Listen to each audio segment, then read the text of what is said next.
Bonsoir, chers amis.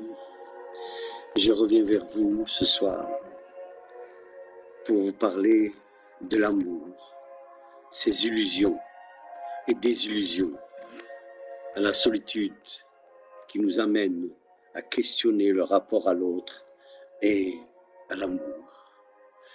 Oui, on m'a demandé quelles étaient pour moi les vraies histoires d'amour. Je ne savais que répondre. Alors je me suis référé à la littérature, au théâtre, au cinéma.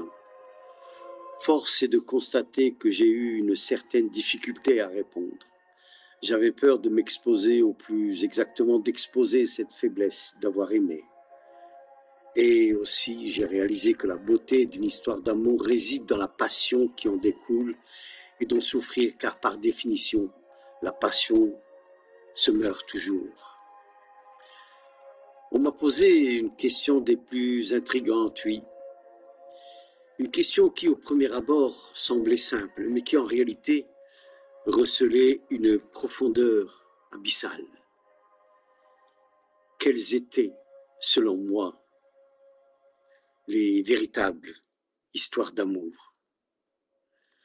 Je me suis trouvé face à un abîme de perplexité. Ma réponse ne jaillissait pas, elle restait suspendue, hésitante, comme un funambule sur un fil. Le silence s'est installé, pesant, me laissant seul avec cette interrogation lancinante. Alors, dans un élan de recherche de vérité, je me suis tourné vers les gardiens de la mémoire humaine, vers les conteurs d'émotions éternelles. J'ai plongé dans les pages de la littérature où les mots murmuraient les secrets des cœurs brisés et exaltés. J'ai scruté les planches du théâtre où les passions s'incarnent et se déchirent sous les feux de la rampe.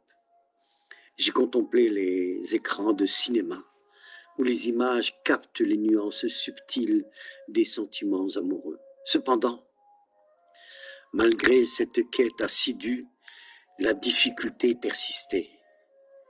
Une barrière invisible semblait m'empêcher de livrer une réponse claire et définitive. Une appréhension me retenait, une peur de dévoiler une peur de moi-même, une part de moi-même. N'est-ce pas là la peur de mettre à nu cette vulnérabilité, cette capacité à aimer qui réside en chacun de nous?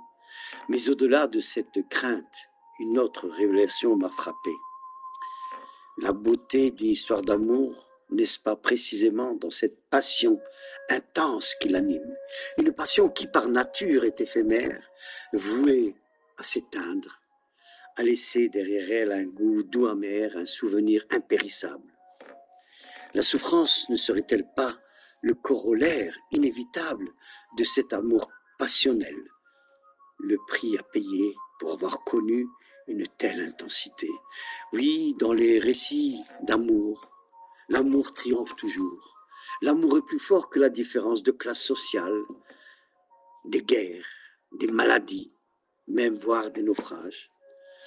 Par amour, les héros sacrifieraient leurs propres désirs, leurs proches, leurs valeurs, parfois même leur personnalité. Les contes de fées qui nous ont bercés nous amènent à croire que l'amour est notre seule raison de vivre, ensuite que les happy endings durent forever and ever. Mais cela, c'est dans les récits. Mais qu'en est-il réellement? Il y a les critères d'incompatibilité intrinsèque dans une relation. La déception vient principalement de l'imaginaire. L'idée de l'amour que nous désirons versus celle que nous avons réellement en face de nous. Pour l'amour transfiguré par la passion, seul existe l'être parfait. Mais ce concept, aussi vrai qu'il soit, ne s'applique pas aussi simplement dans la réalité et ne s'inscrit plus dans notre société. Notre esprit construit alors une image autour de ces mots et celle-ci est souvent éloignée de la réalité qui ne correspond pas à ce que vous aviez imaginé. L'amour rend aveugle. C'est l'imaginaire enseigné, l'imaginaire créé, nos attentes et la réalité est invéritable. On présente souvent Madame Bovary dans le fameux roman de Gustave Flaubert comme une éternelle insatisfaite qui vit d'illusions et souffre lorsqu'elle est confrontée à la réalité. Quant à Roméo et Juliette, c'est une tragédie qui conte l'histoire de deux amants éperdument amoureux, l'un de l'autre, en dépit de la haine qui déchire leurs familles respectives. Les deux amants sombrent dans le désespoir ce qui entraînera la fin tragique que chacun de vous connaît bien.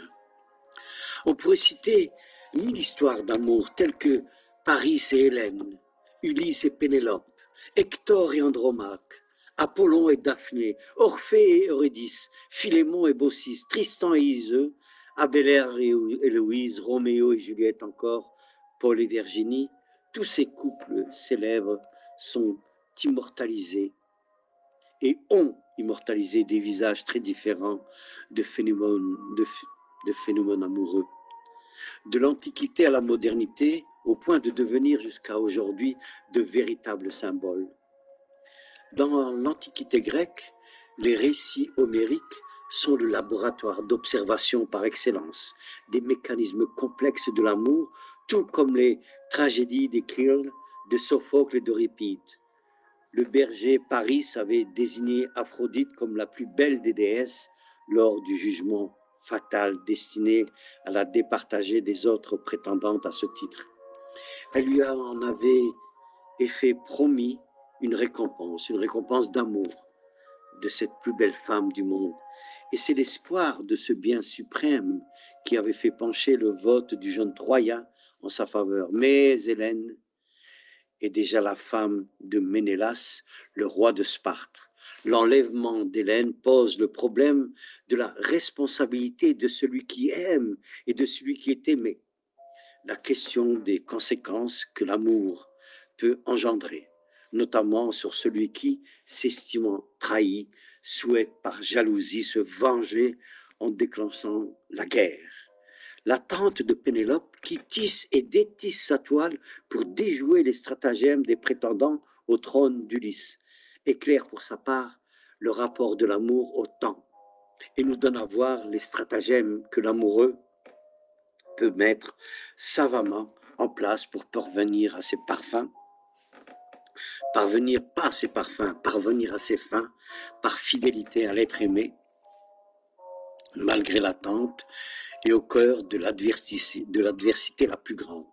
Ou encore cette belle histoire d'amour, triste parfois. Bien sûr, on citera Mata Hari et Vadim Maslov. Elle est danseuse de cabaret et lui, l'officier de l'armée russe. Les deux se rencontrent lors d'une soirée mondaine à Paris en 1916. Durant la Première Guerre mondiale, Mata Hari a accepté de fournir des renseignements favorisant les Allemands. En 1917, Vadim doit se rendre à Vichy. Elle le rejoint, mais son secret sera dévoilé et elle sera fusillée. Alors, les illusions amoureuses. Et moi, je dirais, et si l'amour n'existait pas? Si on nous enlevait le mot d'amour de la bouche, il est probable que nos conversations quotidiennes en seraient réduites comme une peau de chagrin, du « je l'aime » ou « je ne l'aime plus », en passant par « je ne suis plus sûr de l'aimer »,« je crois que j'en aime un autre »,« tu crois qu'il m'aime », etc.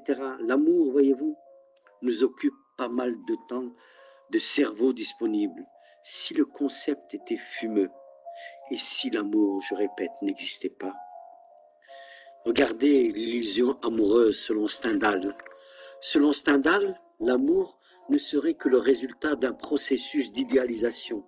En clair, on part l'objet aimé de toutes les perfections, quand en réalité, n'est pas du tout aussi bien doté par la nature qu'on veut bien le croire. Stendhal appelle ce processus la cristallisation. Il prend comme métaphore les mines de sel de Salzbourg, où une branche d'arbre sèche et nue s'orne de cristaux de sel étincelants qui leur font paraître bien plus belle qu'elle n'est. Vous avez aussi l'illusion amoureuse selon Schopenhauer. Schopenhauer imagine que la nature est dotée de volonté. Cette volonté serait une sorte d'énergie, une force en œuvre dans chaque objet et dans chaque être qui la compose. La moindre feuille d'arbre, le moindre chaton et n'importe quel des êtres humains n'aurait pas d'autre but que de satisfaire inconsciemment cette volonté naturelle. Question que je me pose et que je vous pose, cette volonté, elle veut quoi exactement? Eh bien, elle pousse tout ce qui existe à se transformer, à se perpétuer sous d'autres formes. En gros, ce que la volonté veut, c'est la reproduction de l'espèce. Partant de là, l'amour ne serait qu'un leurre, une tromperie, car la nature, dont le but est de perpétuer les espèces, nous dupe, nous autres, pauvres êtres humains, en nous faisant croire que nous sommes amoureux. De sorte que nous avons subitement envie de nous accoupler comme si le désir venait de nous, alors qu'en réalité, nous ne faisons qu'accomplir la volonté de la nature. Et là, je vais aller un peu plus loin et retourner chez les anciens. Oui, l'illusion amoureuse selon Platon. On connaît la théorie platonicienne de l'amour. Selon Platon, ce qu'on aime chez quelqu'un, ce n'est pas la personne elle-même, mais les qualités qui l'habitent. Ces qualités ne sont pas des idées pures, et seules ces idées pures, comme la vérité, la liberté, etc., sont dignes d'amour. Il faudrait donc parvenir à se débarrasser de la personne qui au départ nous a inspiré l'amour des idées pour ne plus adorer qu'elle. C'est ainsi qu'on aboutit à un amour sans aucune connotation charnelle. Mais dans le banquet de Platon, dans son livre, l'un des convives évoque un mythe amoureux qui nous semble bien plus intéressant que cette histoire d'amour sans sexe. À l'origine des temps, les êtres humains existaient sous forme de boules. Ces boules étaient chacune une union parfaite du féminin et du masculin. Elles étaient toutes formées d'un homme et d'une femme imbriqués.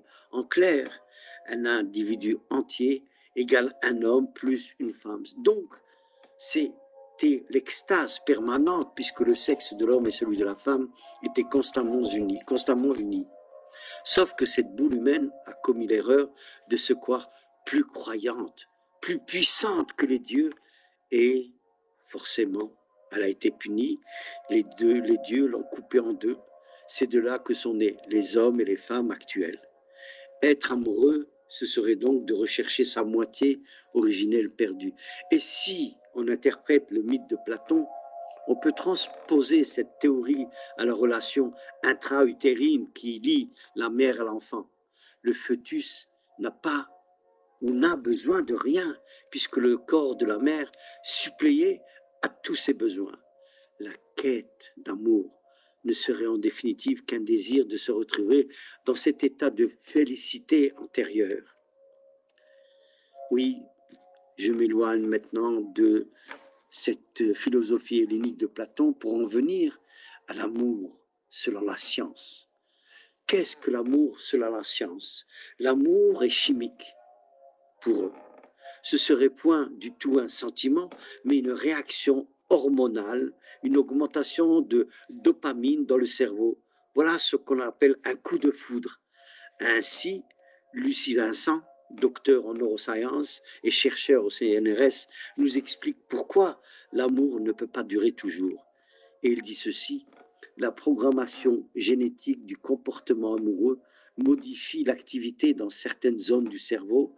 Ces zones vont peu à peu se désensibiliser, même si des mécanismes hormonaux comme ceux de l'ocytocine tempèrent le processus. Progressivement, l'activité du cerveau reprend son cours normal, débarrassé de l'excitation de la période amoureuse. Cette désensibilisation intervient quand l'enfant est capable de se débrouiller tout seul, c'est-à-dire vers 3 ans.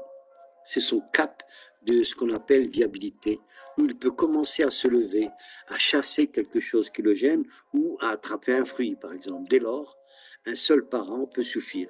Pourquoi forcer 2 parents à rester ensemble s'ils ne sont plus nécessaires à l'évolution? L'évolution, selon les scientifiques, se fiche de notre bonheur après la reproduction. Voilà comment s'exprimait donc Lucie Vincent, l'auteur de Comment devient-on amoureux? C'est une édition chez Odile Jacob et c'est un livre qui, je crois, date de 2004. Bien sûr, si on parle d'amour, on ne peut pas ne pas parler de l'illusion amoureuse selon Freud. Pour Freud, un être se compose de 3 instances, le moi, la censure et l'inconscient. Le moi peut tenir des raisonnements, prendre des décisions, c'est-à-dire agir. L'inconscient est une sorte d'usine à pulsion. Il ne raisonne pas, il ne tient pas compte du temps qui passe, il se contente d'émettre des désirs. Et la censure, bien entendu, est censée contrôler les désirs qui passent de l'inconscient au moi, en se demandant à chaque fois si le désir en question est réalisable ou non. Imaginons que le désir soit manger une glace à la framboise. C'est bon. Si c'est poignarder votre voisin de bus qui vous embête, ça ne passera pas. Or, parmi les désirs qui ne passent pas, la douane, pour ainsi dire, il y a le désir oedipien, c'est-à-dire coucher avec le parent du sexe opposé, le complexe d'Oedipe. Sauf qu'après avoir été refoulé par la censure dans l'inconscient, Freud dit que le désir ne disparaît pas, il est à nouveau émis et refoulé, émis et refoulé, émis et refoulé jusqu'à la fin du temps, ou jusqu'à ce que le sujet décide d'aller se soigner.